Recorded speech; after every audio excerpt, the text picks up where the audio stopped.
Hello everybody and welcome to another episode of the Bootcast. Joining me today is another Irishman from the county of Four Lakes, Carlow, Brian Sheil. So Brian, thanks for coming on the Bootcast. Thank you very much for having me. No problem at all. So where are you dialing in from today, Brian?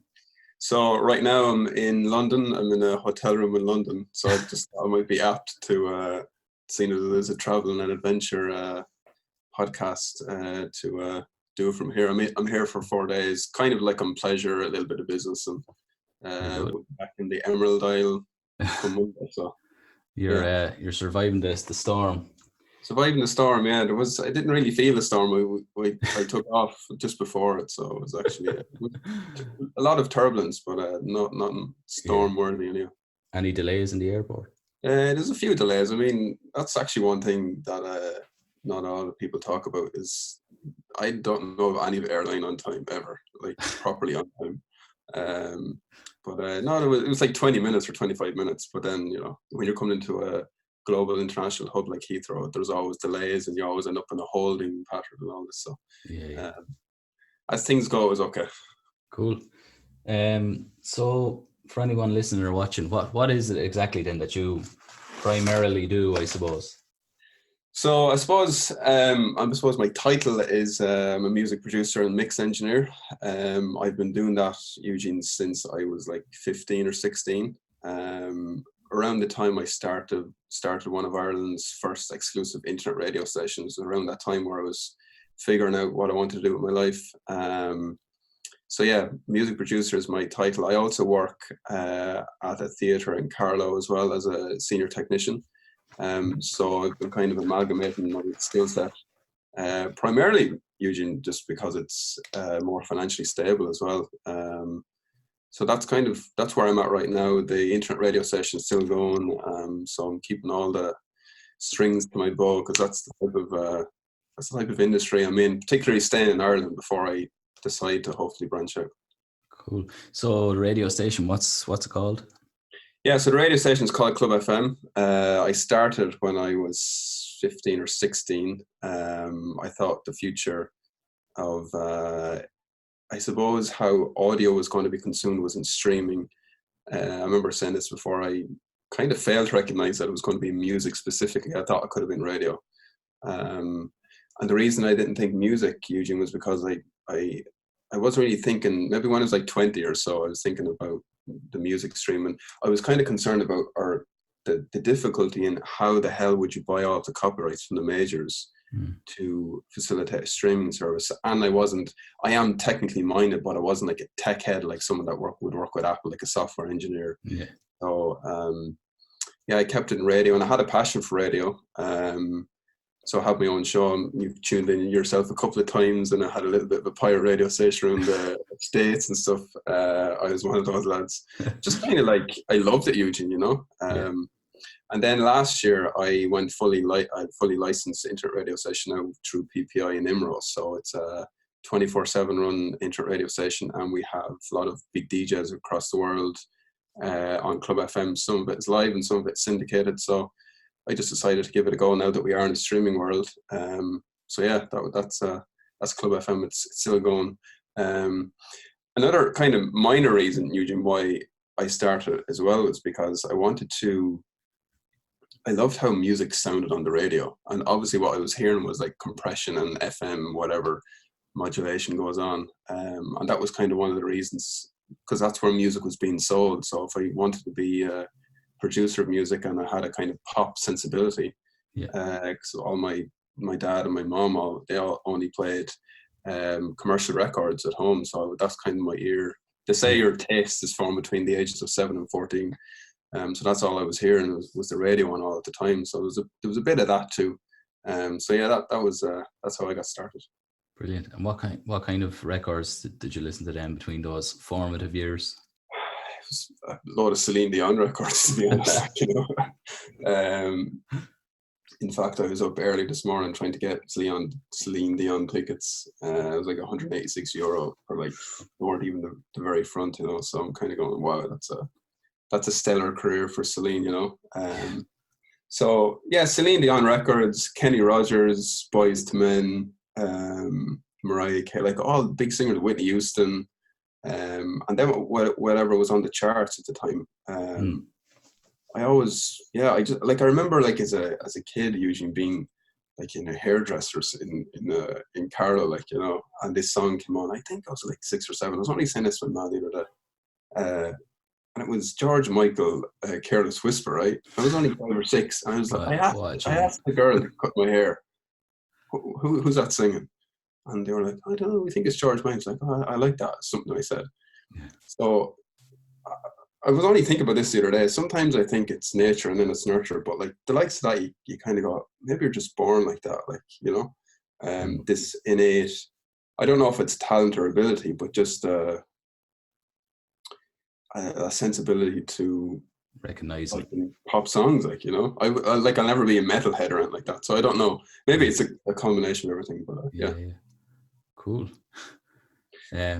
So on the production side, then you're Bright Star. Mm-hmm. So tell us about Bright Star Productions. Then. So Bright Star is the name of my company. That kind of, I won't say controls all my other interests, but that's the idea. Bright Star being like the holding company. Obviously, it's like my initials, the B and the S, Brian Sheil, Bright Star. That's kind of where I came from. So I've been using that, Eugene, as I say, just the main kind of holding name for my brand, essentially. Because we're now in a brand business more than ever.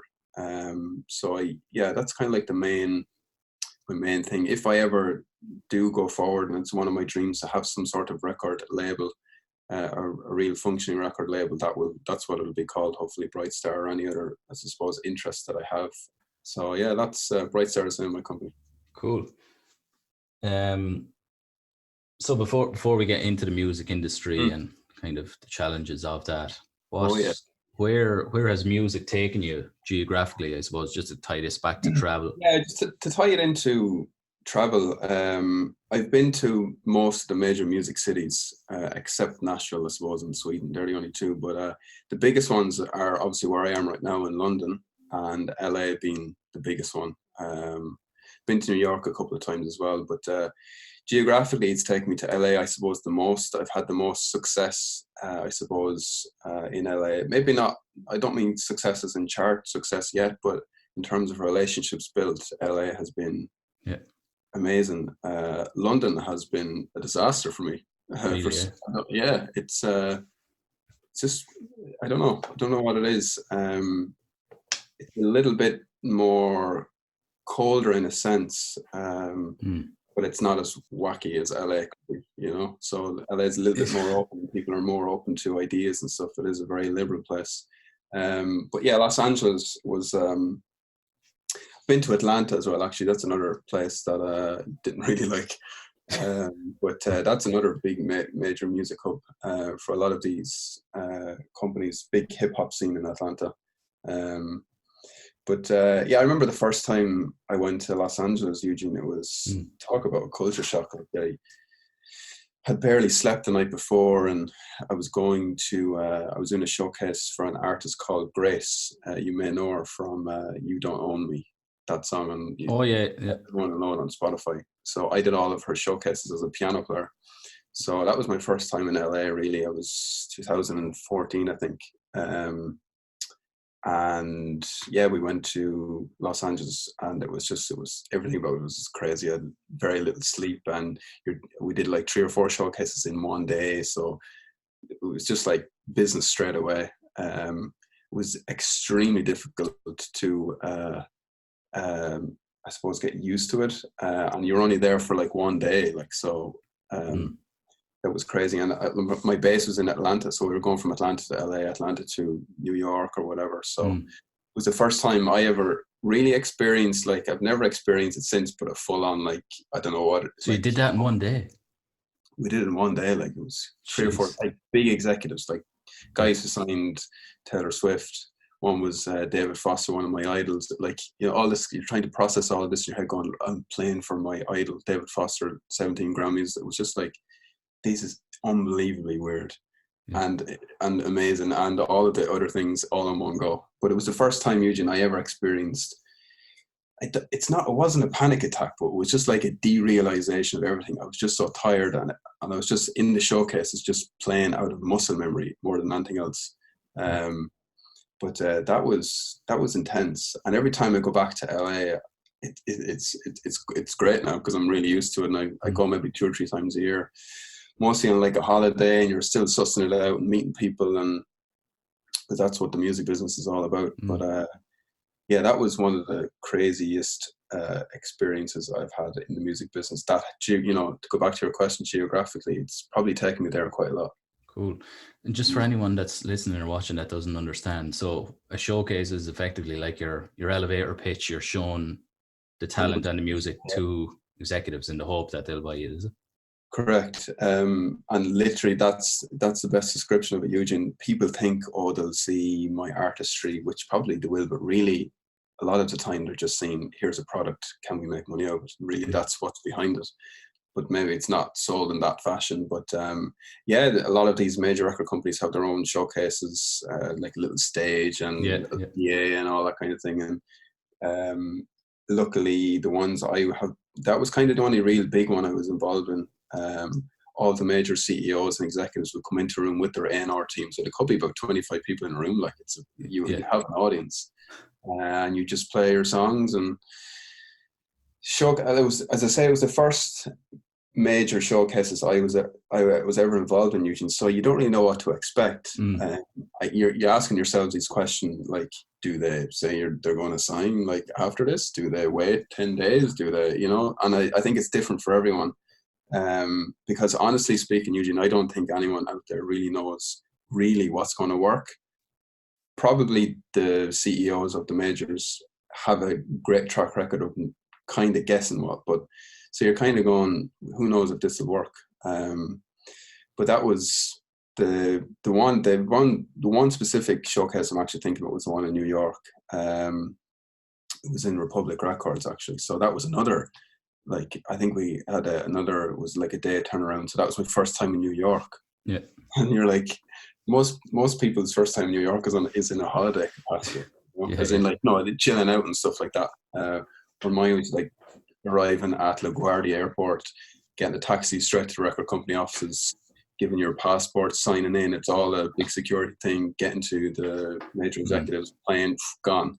So it was a weird experience, but like you would learn a lot about I suppose how strong mentally you have to be and how good your songs have to be, and like all these kind of things, you know.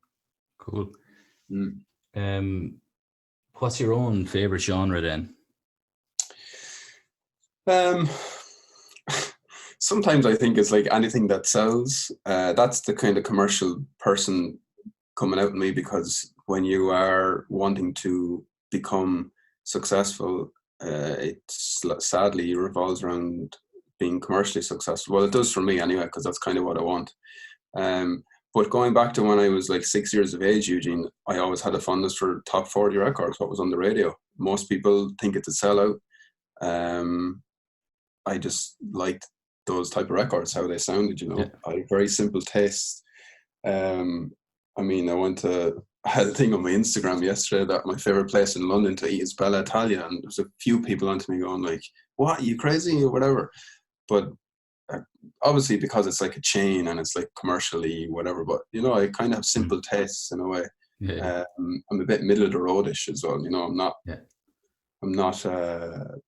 I don't have any specific subgenres or underground kind of a thing. Maybe I should open my eyes and ears to even more underground stuff, which I suppose that's where a lot of the newer artists are coming from. But yeah, it's kind of top 40, Eugene, to be honest. Top 40 global.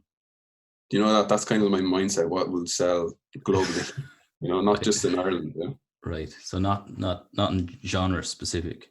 Not really. I mean, there's good songs and there's bad songs, you know. So it's in any genre. That's the thing about top 40, Eugene. The genre itself changes. Like right now, it's between Latin and hip hop.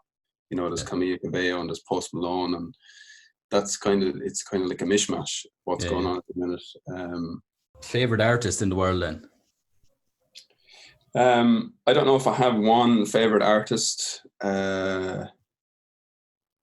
because music to me sounds different at different times of day.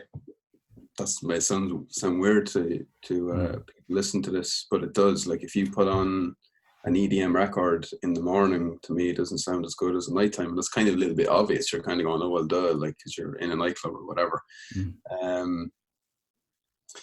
Favorite artist using God, I don't know if I have as a favorite, but seeing as we are on the topic of Celine Dion, she's definitely up there for because like people will think, you know, it's a salad or whatever, but like she's been at this a while and she's able to demand €186 per ticket in Ireland 20 years later. You know, to me that's a major success. But it's any of the great singers, Eugene. Any of the George Michael, Whitney Houston, all that stuff I listened to as a kid, I would still regard as the great. It's hard to beat that stuff, you know. But nowadays, you look at Adele, you know, they're like, she's amazing. I think Rihanna is one of the best pop stars ever. Lady Gaga, talented out, you know.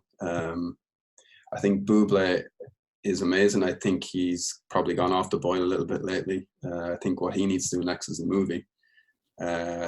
To really get, because all the people really recognize Bublé for his Christmas who are not into Michael Bublé. So I'm thinking, you know, if that's the case, I think he needs to do a movie or some sort of the Christmas crooners. Yeah, I think it's kind of middle of the road acts, Eugene. I just think Drake is another one. Like, he's not really middle of the road, but I think he's amazing. Cool. So getting back to the industry itself. The industry itself. Where till I take us up with this? It's probably the worst business to be in ever. It just is, Eugene. That's, if I didn't have the passion that I do for it, I would not be in this business. That is just a fact. It's a business based on fear. I've always believed that. For everything about the music business is on fear, whether it's fear of rejection, fear that somebody else is going to sign the artist before you do, fear that you're not good enough. Like, I have all of these fears as well, you know. So it is because it's such a transient business. There's no like set map. There's no, you go to college, like let's say we go back to being an accountant. You go get your degree in accountancy. You go to work in a firm, maybe as an intern, and learn the ropes under someone that's a little bit more senior, you know. Where in the music business, for example, let's say that song Old Town Road, I think that was on an app called TikTok. It was made by, I think, an 18 or 19-year-old. And everyone was like retweeting this or re-TikTok, and I don't know, I'm not on TikTok, I need to be. Exactly, it's all of these younger people, Eugene, than us. We're nearly at the other side of 30 now, and Gen Zs. TikTok is where it's at. But he produced it, and then I think it was Lil Nas heard it, and they wrote that song with Billy Ray, and became a worldwide hit, the most streamed song this summer, you know. So getting back to the industry, there is no map. I'm 29 now. I'm not looking forward to next year becoming 30 because it's a young person's game. I suppose that's more for the artists though than producers, but it's just a crazy business, Eugene. It's all about meetings and meetings and more meetings, and everyone has the one goal in mind, just to have that hit or to be successful. We can go back to streaming and how that has, in a way, made it more accessible for more artists to get their music out there. But I would always be of the belief that, not that it was easier years ago, but there was probably more money in it years ago. There is still lots of money in music today, but it's much harder to access it. Primarily because the labels now want you to do most of the work, as in they want you to come into them with 1 million followers or 500,000 followers or some streaming success, just like Dermot Kennedy, who's like going to be massive this year and next year, you know, but he has great content. So there's pros and cons. I know, like for Dermot, he has maybe creative control as well, because he's created this hype on Spotify. So that's a plus. Because years ago, you'd be just signed and the label will tell you you're going to do this song and you're going to be with this producer and we're going to go to Max Martin for the best top A-list, top 40 records, which Max is a genius at. He's the best pop songwriter producer ever, in my opinion. Like he's still relevant after doing Britney Spears records right through to today, you know. So that's the kind of industry in a nutshell, Eugene. Like personally myself, I'm still figuring it out. I thought I had it figured out 5 years ago, and now I'm realizing I'm not too sure if you ever figure out this business, you know, because it's always moving and it's always changing. And as I say, it's another thing, like I'm a very organized person, and the music business isn't. Everybody's late all of the time and things are changing. Obviously there's the influence of drugs and drink, and I don't do neither of those. So sometimes I wonder, like, A, that'll be the only reason I'll be successful is because I don't do any of those things. And then B, like having to deal with that. And probably to bring it back to your own podcast, Eugene, like your tagline, what's your tagline? The adventure, become the adventure, right? Become the journey, yeah. Become the journey, right? Become the journey. That's kind of like the music business in a way, because that's what it is, you know? It like, there's no, like you see artists who have done it all and they're still depressed, or they're still, you know, it's a kind of a, there's no peak to it, essentially, that you're going to be like in 10 years, if I have 10 Grammys, I'm going to be this, because I know a lot of those people who have lots of Grammys and who are, they're not happy. So it's a crazy business. Another reason why it's crazy is because there's too many sharks, you know. You can be in this business and not really be upfront or honest and still be successful. And it's kind of it's a hotbed for all of that, you know. So that's my brief view on the industry as it is right now. And so, is that the same across, say, Ireland, London, New York, and LA? Is it the same kind of playing field? Well, let's talk about Ireland for a minute, Eugene, because we're both Irish. I'm not too sure if there is a music industry in Ireland, really. It doesn't seem like there's a lot of great artists, talented artists. You look at, let's say, Codaline or Dermot Kennedy, they would have to go to LA or London to get signed and get the music out there. Because there is a thing, if you're signed to Sony Ireland or Universal Music Ireland, that's all you'll ever be, is in Ireland, you know. Where London, like, you could ask me why LA, why all these places. A lot of the reasons, because that's where the business is at, and that's where the HQ for all these major record companies are, and that's where the money is. So that's the place to be. But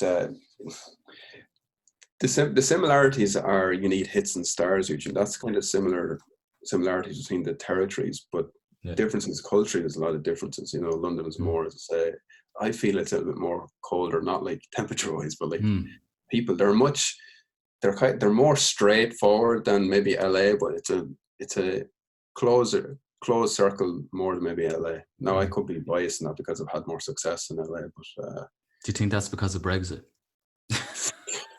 I think, speaking of Brexit, I think that definitely could mess up the touring business, the live touring business. Because who knows what the story is. If, let's say, Beyonce wants to come to the O2 for 5 nights in a row, what happens to her crew? What happens to visas? What happens?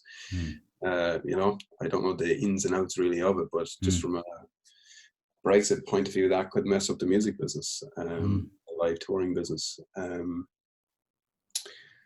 So yeah, let's not get into Brexit too much, but I've always have varied views on Brexit. Sometimes I'm like, yeah, it's a good idea, and sometimes like it's the worst idea ever.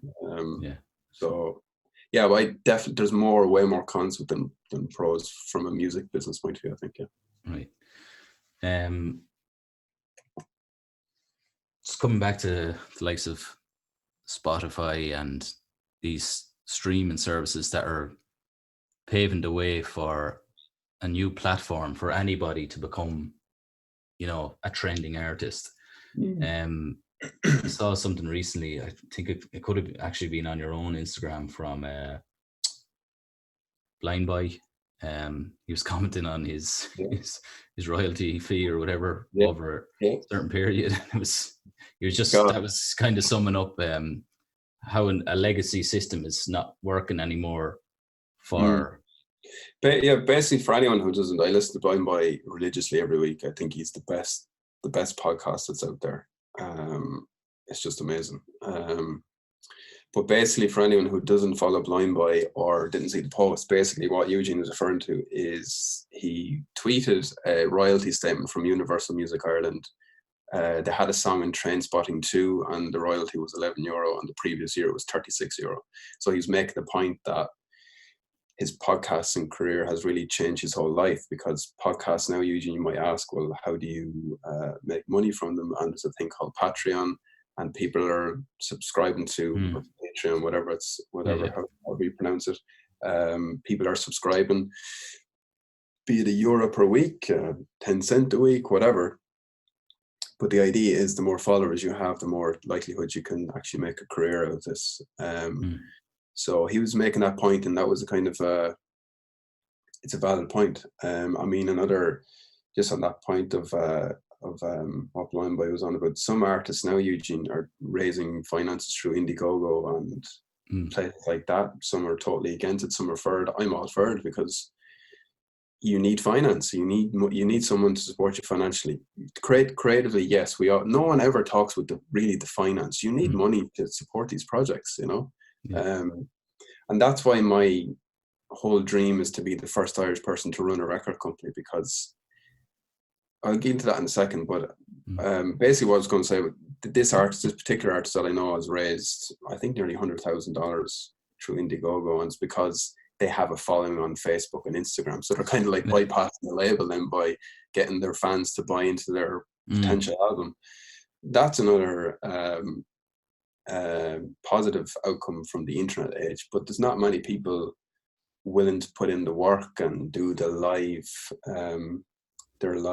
stories and, you know, all this kind of thing.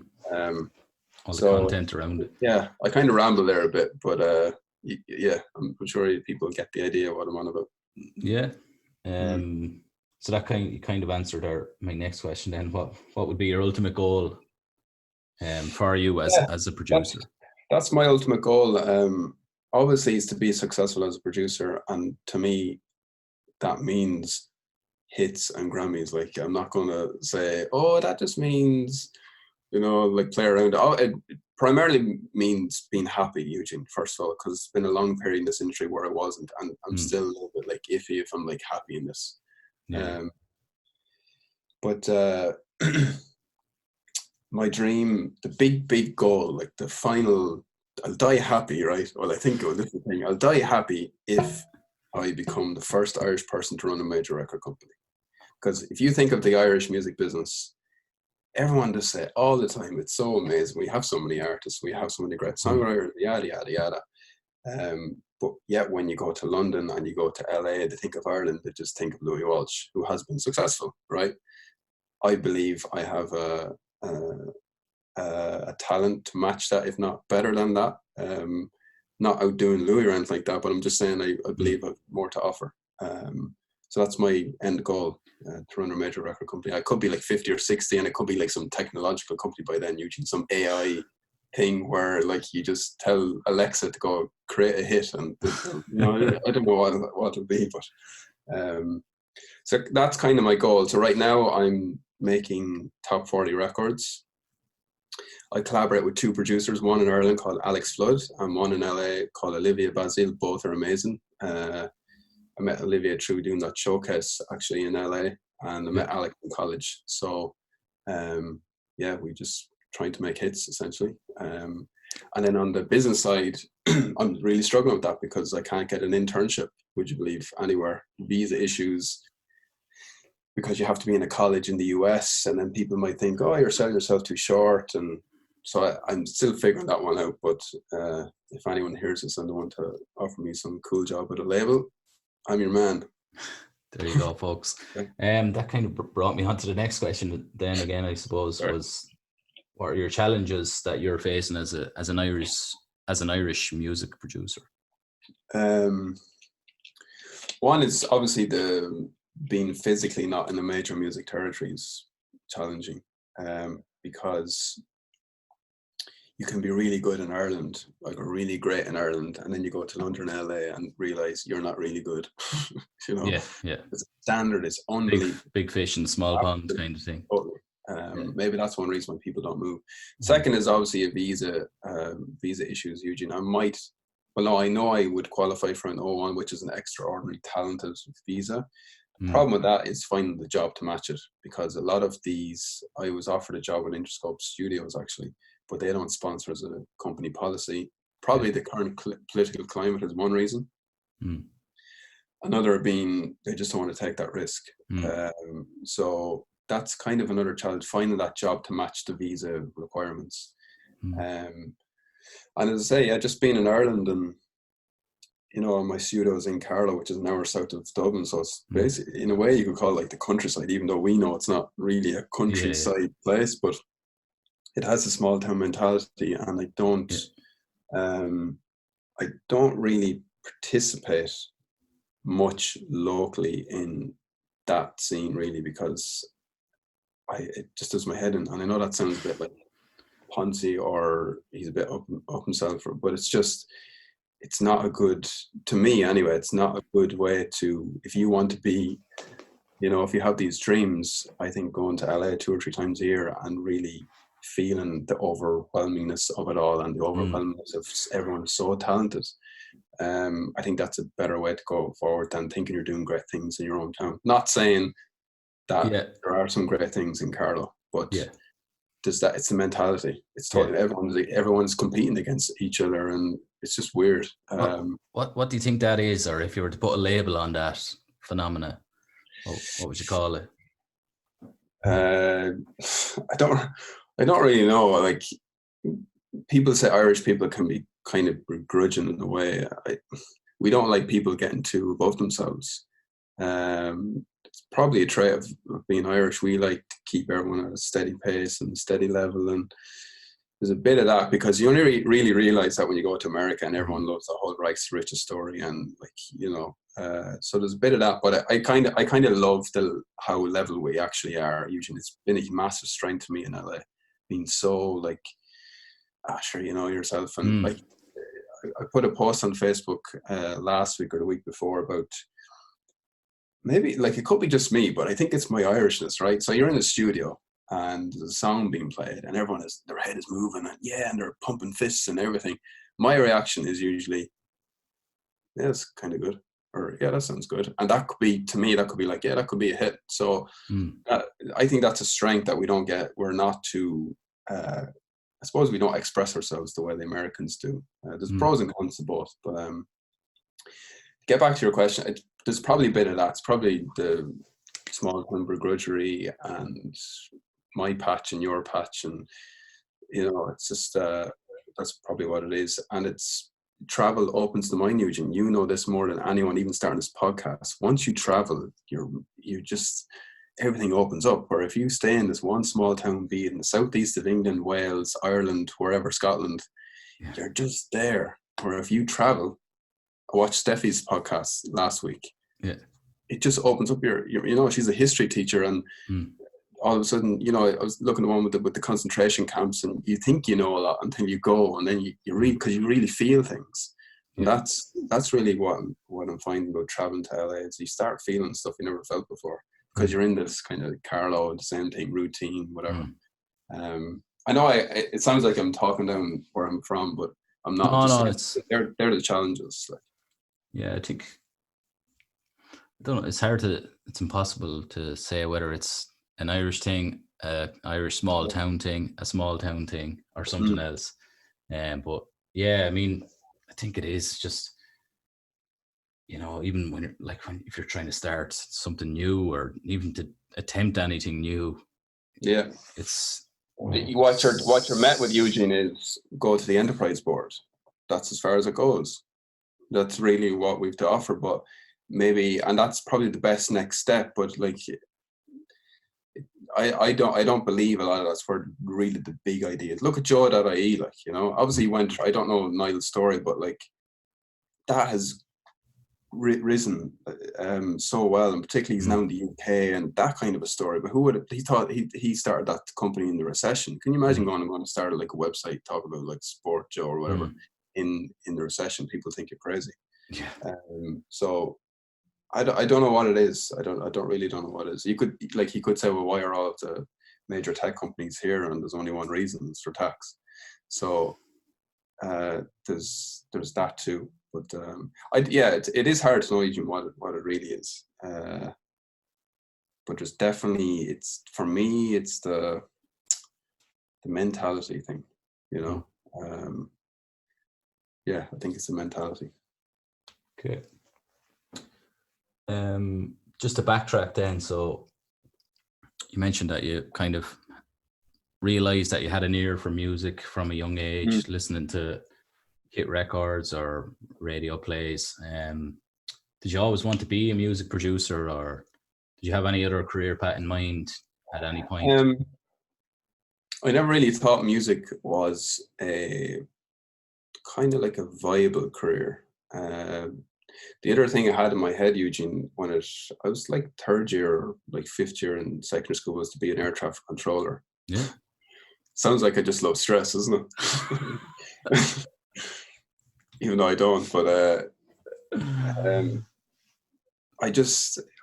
the time you need to be like 21 to apply for it, and I was only just 18, so that was a practical reason why I never went for it, and I wasn't prepared to wait 3 years to do it. And since I often think about it, and I think it's the best decision ever not to do it, because I do wonder, like, is it boring? Like, you know, are you sitting just in the tower every day with like every 3 minutes responsible for 300 lives? Like, is that a type of stress you really want? It's a well-paid job, but that's what I'm saying. It sounds like I just love stress. The other thing was a pilot, but again, like, you just want to be up in the air every day and missing family and looking at white clouds, and you know what I mean? There's a bit to that. I know there's a trend nowadays with young people, and particularly it's either bloggers or people who want to be air hostesses or air hosts. It's like a trend, you know, because you get to see the world and you get paid. But yeah, an air traffic controller was the other option I had. But again, as I say, for practical reasons, I didn't go for it. Probably the best thing I didn't go for, to be honest. How many countries have you been to ever, or is that something that you ever? So I've done North America, lots of places in Europe, Italy, Spain, Portugal, the usual places. It's funny you say that though, Eugene, because I always noticed as a kid as well, like going to, you know, you go to Italy or you go to Spain, or there's no real business there either. There's no real music business. It's just all American records played in Spain. Even with the whole Latin thing, the most of that is coming from South America. You know, so I've been to all like the major cities, mostly in, as I say, in a holiday capacity. But that was one thing, just tying it back into what I do. You do realize that Germany is probably the only other major music market that we have in Europe per se. The UK and German, everything else is pretty small. And then an untapped one is the whole Korea thing. But I've never been to Asia, actually. I've never ever been to Asia. I'm not too sure I would really want to go to Asia either. You know, it never really attracted me for some. I could be totally blindfolded in that, but Asia wasn't a place. Or Australia, for some reason, I never really thought about going to Australia, even though there's a really good scene there. But yeah, mostly Europe and America, Eugene, were the places I've been most. Cool. As you said yourself, there's no kind of set industry and there's no guidebook or blueprint. So how do you deal with like fluctuations in work and I suppose income? Like at the end of the day, you need to feed yourself and stay alive.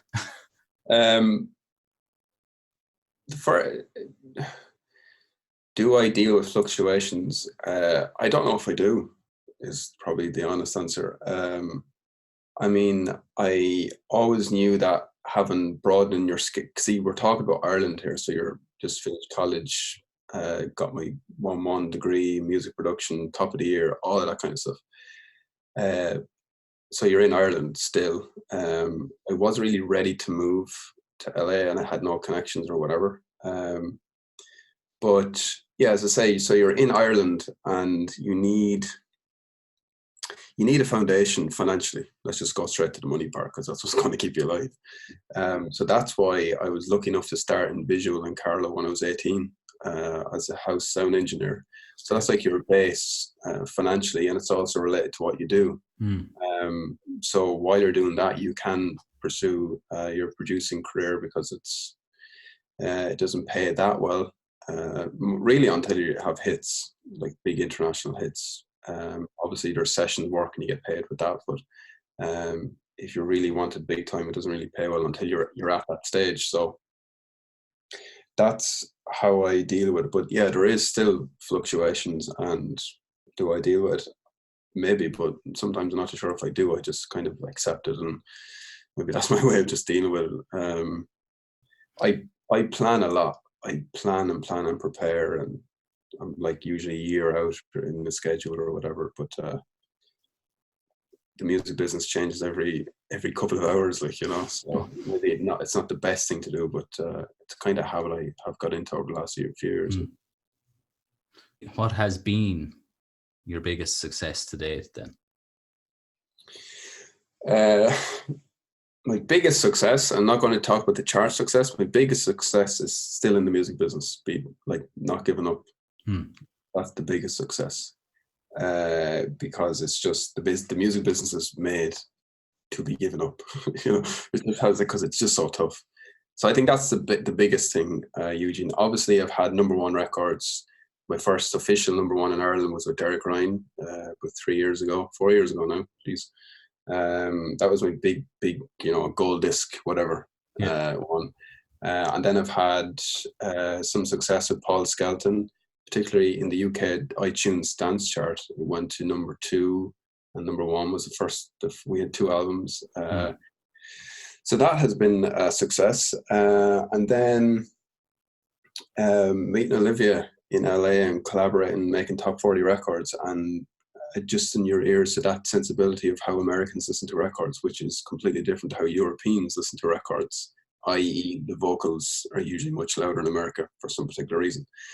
I don't know why. It's probably just because they just want to hear the star and that's it. So yeah, that's all I've got to say about that, really. I'm processing a lot of things as you're talking. There's probably so much more I really could say, but yeah. Any major European successes beyond Derek and Paul? Paul? Any major European? Not really on the continent, Eugene, that much.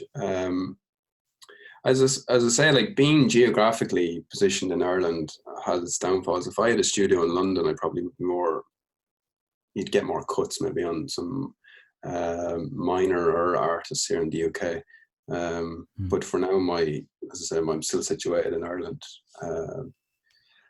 Moving to London is an option, but you're straight into costs and things like that. And sometimes I do wonder, maybe that is the next step. But for me, really, I think it's Los Angeles to make that bigger step into the bigger pond.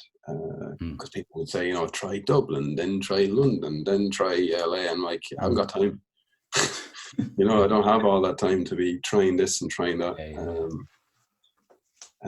But yeah, most of the success, Eugene, has been in the UK and Ireland, chart-wise, yeah. But the biggest one, as I say, is still being in the business of making music and chasing the hit. That is the biggest success, I think, yeah. Cool. And still kind of loving it. Like, there was a time I just hated what I did. And it's a business based on, like, how you're feeling, and you can't be creative all of the time if you're in this whole idea of writer's block, and you can't. It's hard to be in that creative mood all of the time. And then when we talk about just mixing a record, that's another psychological battle. You're battling yourself when you're mixing, because you're constantly. There's so much options when you mix music. There's just so many, mix it this way, try this, do that, move it this way, do that. So I think my ear, particularly since I started with Olivia in LA, and even with Alex, who's in Dublin, when you work with another producer, it's great that way because they're hearing other things. And as I say, particularly in LA, because they hear music differently, and some of the feedback, sometimes if I'm just mixing a record or from producing and mixing a record, it's interesting to see what they're hearing. And then you do a lot of their notes, like, yeah, that is better.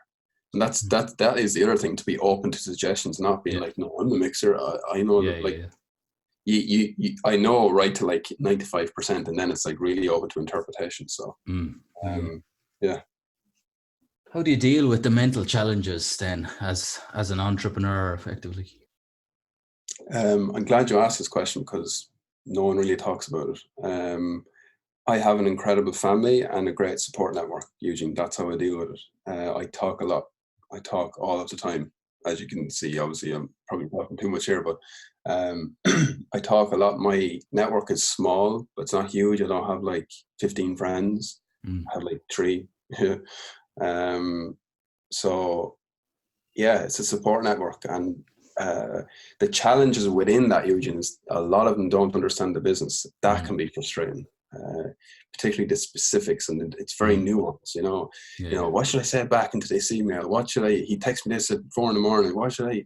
You know, all that kind of thing. Because you're always in that. You're kind of always in a semi-anxious state, because it's all based on having a hit and not missing the fear thing. Yeah, not missing the opportunity. So, I think having a good support network. I'm super lucky that my family. My immediate family were very supportive in me chasing this dream, because they knew that that's all I wanted, you know. I had music technology down on the CAO form. That's all I had down, one option. I actually didn't get it. Would you believe it? I missed out by 5 points.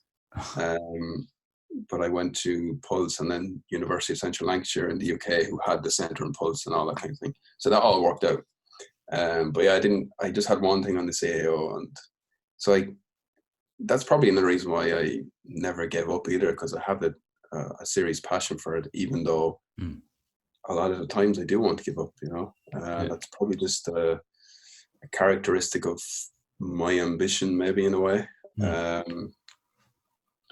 So yeah, having a good support network and talking about it a lot helps me.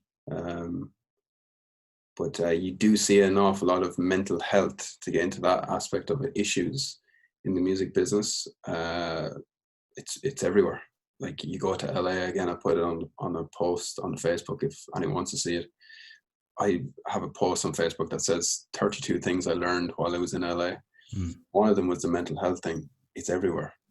Now, I'm not just talking about, I won't say a controversial opinion, but some people are dealing with mental health issues, and then other people are just doing it to be cool, as in, like, it's a trend. There's that, like, it's only 5%, but it's loud on Instagram. It's loud everywhere. And it's kind of, it's blanketing the other real stuff that's going on.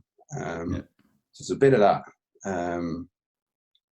But you do see a lot of mental health problems. I suppose you could say not just in music. Eugene, you travel to any of these countries that you've been to, like one of the, particularly, you see it everywhere. And older people would say, or more mature people, shall we say, would say, "Jeez, it seems to be like out there more than ever." But I just think that people are talking about it more, and that's why it seems to be out there.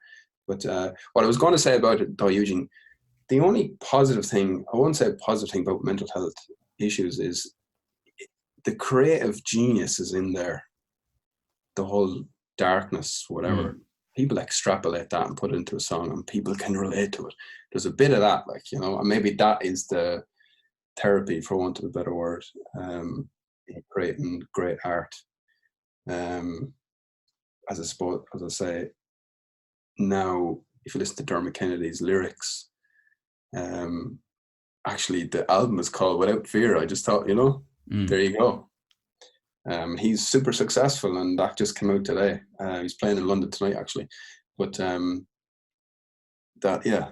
think that's all I've got to say about that. But yeah. So getting the music from the mind to the manuscript. Yeah, like, I'm not, like, I don't brand myself as a songwriter, Eugene. I can write music, as in the tracks, and I play piano, and but I never really had that poetic skill set ever. I have the thoughts, but I do really, some of the artists that come into me or send songs, just stuff they're saying is like, that is amazing. I think it's one of the reasons why Adele was so successful, because she was able to write about something as common as heartbreak, but in a way that no one ever heard it said like that before. You know, match with the voice, match with the marketing, match with whatever. Yeah. You know. Top tip for anyone looking to become a highly specialized professional, such as music producer or anything that's very, very, very niche and specialist. Don't do it. I know. Yeah. And there you have it, folks. I can only talk about music because that's all I know about. Yeah. Make sure your relationships are really good, or, you know, make sure you have a good support network, because it's wild. It's just wild. I mean, someone else could look at this and they're like 21 and they have 4 number ones and they're from Atlanta, America, going, what's he talking about? You know? So I don't know if I highly specialize, Eugene. Just love what you do. Keep studying the craft of what you're doing and be curious all the time. I'm always curious. Keep asking questions, and just keep talking about what you're going through. If you have that one person to talk to about how hard it is, how great it is. I remember I asked a super successful producer, have they got any advice? And he was like, no, I have no advice. I don't advise anyone to do anything. You know, and I thought at the time, like, geez, that was a bit cold. But the more I think about it, the more I think, it's like, I believe that if somebody asks, like, how do you become a producer, or how do you become, they really shouldn't do it, like, if they're asking. And that sounds like a bit like weird, but I think it's because it has to really, to be successful, it has to come from within. Like, you have to almost, like, that's what you are. And I know that can be negative, because as soon as there's something really negative or your song went to number 2, both you as a person and your career, you're just down the dumps, depressed. So that's a negative. But it's just kind of like who you are. There are some people out there, like, you know, you see doctors or GPs, you're thinking, yeah, you were always going to be a doctor, like, you know. And there's some really crap doctors, but yeah, I think just have a good support network and be in it for the right reasons. I think, you know, I am in it for the success too, Eugene. I'm not like fooling myself either. I am here to be successful and have hits, Grammys, and that. But the happiness thing, and be there for the music, be there for the moments. There are very few moments. I've had a few of them, but like not a lot, where you're doing a mix or you're producing a record and it just comes alive. And there's that initial feeling. I get it in my stomach all of the time. And you're like, that is amazing. So it's just staying for that. It obviously it's then harder to like bounce out the file. Now you have the mastering. Now you're going to promotion, labels. Then it gets like crazy. But it's to be in it for the right reasons, whatever you're doing. Yeah. Like, you're open about that you want the hits. That's your definition of success. At what point did it move from being purely passionate about the music and creativity and all to, okay, if I want to make this a full-time career and be really good at it and be successful, when does it turn from just creativity and kind of trying this and that to actually kind of the business side of it and the kind of the reality of the music industry? You've just hit the nail on the head, the reality of it. There's things you'd like to do and things you'd like to create, and then there's things that make money. And it's a culmination of getting older and realizing, okay, so if you wanted to get a mortgage, you have to have hits, because it's a very precarious career, right? Also, I think it's not me selling out, Eugene. If someone said, "Or should you like, would you pick sellout?" I said, I'd pick sellout, but like, I'm not naturally a sellout. It's just the stuff I like. So that's kind of handy in that sense. But I think as well, meeting these record executives over the last 4 or 5 years and being in the room and kind of wanting to be in that position, but maybe being a little bit nicer. But realizing that that's all they're after is hits and numbers, which is kind of sad. But like what you just said, the reality of it is, if you want a really successful career, unless you have hits, it doesn't work, you know. Like, let's go back to the most current Irish successful acts, probably between Picture This and Dermot Kennedy. I mean, if you asked, I remember working with an artist before, Eugene. I swear to God, they wouldn't send their song to this was actually decent enough executive work with a UK label, major label. And they said, no, I'm not sending my art to that suit, whatever, you know? Yeah. And then following 2 years, they become really interested. And they were sending MP3s like good on, you know, it's a great Irish phrase, good on. Like just because they got really a little taste of like being recognized and like what artists want. So we will always be in this predicament of art versus commerce. And that's kind of, I like to be in the middle somewhere. I will always stand up for songwriters and artists. And I definitely do think songwriters are getting an unbelievably bad deal from Spotify. I think it's like, because that's where it starts. The whole reason why executives and the top guys drive in the flashy cars in the morning, I believe, is because of the songwriter who's half depressed in a room writing with feelings. That's where it comes from. That's the incubation. But I have a commercial element of it as well. Like Dad being a businessman and me just seeing numbers. So it's going to be hard tomorrow, usually. I am aware of that because artists don't like the suits and the suits think the artists are crazy and they're kind of right half the time. And then I'm like, no, you're crazy too, but you just don't realize it. Yeah. You know, there's all of this thing that goes on. Yeah. Jeez, Brian, I think that's basically it. So just before we wrap up, how can people reach out to you, follow, or get in touch? I can contact my secretary, I know. They can reach out on Facebook, Instagram, Eugene Brian Sheil, BRIANSHEIL, everywhere, Snapchat, Instagram, Twitter, or else on my website as well, briansheilmusic.com. Check me out there, send me a message. Even if you see this interview, I will always reply. That's actually one thing before that drives me insane, is when I talk to somebody or email someone, be it high up, I don't mind waiting, the lack of reply, the no reply. I promise right now, if I ever get there, I will always reply to everybody. I contacted, and I will reveal this here on your podcast exclusively, I contacted Clive Davis. Clive Davis, who people who don't know, found Whitney Houston. He ran RCA Records, not on RCA, Jive Records was his first one. He's now the chief creative officer of Sony Music globally. The man is a legend. There has been some controversy over the years, but generally I think he's just amazing what he's done. I read his book, where he came from. But I contacted him 2 years ago, Eugene, and he got back to me within 1 hour. Now, the reply wasn't exactly, you know, I was looking for an internship or whatever, but he contacted me back and gave me, like, it was a full letter, like, full on. So I'm thinking, okay, so if he's that level, everyone else can do that. It's courtesy, and maybe it's just an old school thing of, like, reply to everybody. And that's going back to what I was saying earlier about being it for the right reasons. Clive is a music man. I don't know the man really at all, other than just like from a distance and YouTube videos, reading his book and looking at what he's done. But being it for the right reasons. There are record men and then they're just executives.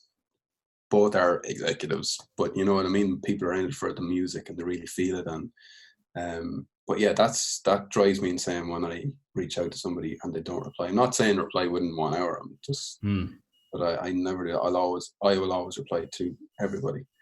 Brilliant. So everybody get emailing right now. Spam this guy. I would reply within 3 hours. Put me to the test. But, I love. It's a relationship business, Eugene. Everyone should contact everybody all of the time because no one really knows what's going to happen. It's a business based on fear. I'm sure if we're all in it together, the fear is kind of less, you know. Yeah. And that's the punchline. Brian Sheil, thanks a million for coming on the Bootcast. Thank you very much with everything and chat soon. Likewise. Cheers. Thank you. Thanks a million. Bye.